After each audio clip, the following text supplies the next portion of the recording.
देखो बंधुरा आज आमी झिंगे आलू पोस्त रान्ना करब। झिंगे आलू पोस्त रान्ना करार जोन्नो आमी नियेछि आमादेर गाछेर एकदम टाटका झिंगे और नियेछि आलू, काँचा पाका लंका, पोस्त और काजू बादाम और एखाने नियेछि आमी दूधेर सर। आमी एखन काजू बादाम और पोस्तटाके बेटे नेब आगे शिलनोड़ाय। तोमरा चाइले मिक्सितेও पिषे निते पारो काँचा लंकार साथे। आमी काँचा लंकाटा बाटबो ना, आमी आस्तই দিয়ে দেব এইভাবে গোটা গোটা, ওটা গলে যাবে। চলো আমরা বেটে নিই। দেখো বন্ধুরা আমার পোস্ত আর বাদামটা বাটা হয়ে গেছে আর আমি কড়াইতে তেলও দিয়ে দিয়েছি। এই রান্নাটাতে অবশ্যই সরষের তেল দিতে হবে, সাদা তেল দিলে রান্নাটা ভালো লাগবে না।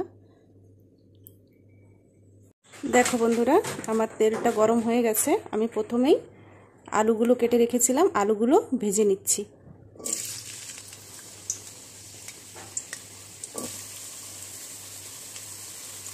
আলুগুলো অল্প একটু নুন, অল্প একটু হলুদ দিয়ে ভালো করে একটু ভেজে নেব।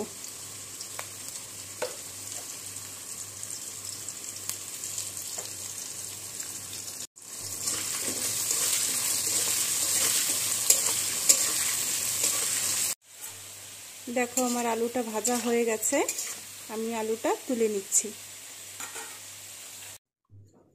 আলুটা তুলে নিয়ে আলু ভাজা তেলে আমি কালো জিরে দিয়ে দিচ্ছি। কালো জিরেটা ফুটে গেছে, আমি ঝিঙেটা দিয়ে দিলাম। সব ঝিঙেটা দিয়ে ভালো করে নেড়ে চেড়ে নিতে হবে।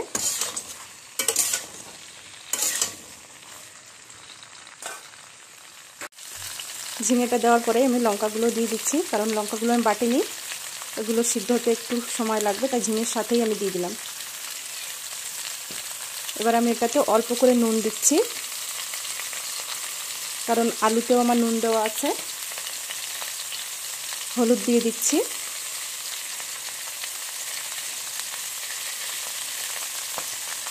আর দুধের সরটাও আমি এখনই দিয়ে দিচ্ছি। দিয়ে ভালো করে নেড়ে চেড়ে নিতে হবে।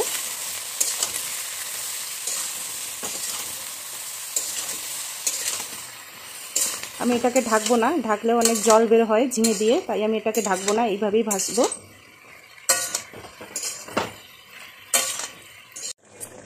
দেখো বন্ধুরা আমার ঝিঙেটা অনেকটাই গলে গেছে। এখন আমি এটাতে আলুটা দিয়ে দিচ্ছি, যে আলুটা ভেজে রেখেছিলাম সেই আলুটা দিয়ে দিলাম। আলুটা দিয়ে একটু নাড়াচাড়া করে আমি কাজু বাদাম আর পোস্তটাও দিয়ে দিচ্ছি।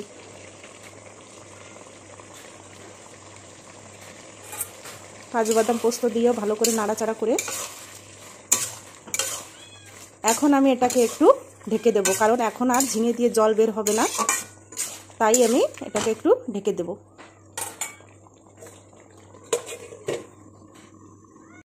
দেখো বন্ধুরা আমার রান্নাটা হয়ে আসছে, আমি ঢাকাটা তুলে নিচ্ছি। দেখো তবুও একটু জল জল হয়েই গেছে। আমার রান্নাটা হয়ে গেছে। ঝিঙে অতিরিক্ত জাল হলে ঝিঙে একদম নরম হয়ে যায়, সেটা খেতেও ভালো লাগে না। একটু শক্ত শক্ত থাকলে সেটাই খেতে ভালো লাগে। অনেকেই একদম নরম হয়ে গেলে ঝিঙেটা পছন্দ করে না খেতে। আমি এবার এটা নামিয়ে নিচ্ছি, রান্নাটা হয়ে গেছে। দেখো বন্ধুরা আমার রান্নাটা হয়ে গেছে, খুব সুন্দর লাগছে দেখতে। নিরামিষ দিনে এইরকম রান্না হলে আর কিছুই লাগে না গরম ভাতের সাথে। ঝিঙে আলু পোস্ত তোমরা অনেক খেয়েছো, একবার এইভাবে ট্রাই করে দেখো, আশা করি তোমাদের ভালো লাগবে। আর রান্না করে খেয়ে দেখে যদি ভালো লাগে অবশ্যই একটা লাইক করে দিও ভিডিওটাতে, আর শেয়ার করে দিও। কেমন লাগলো অবশ্যই জানাবে।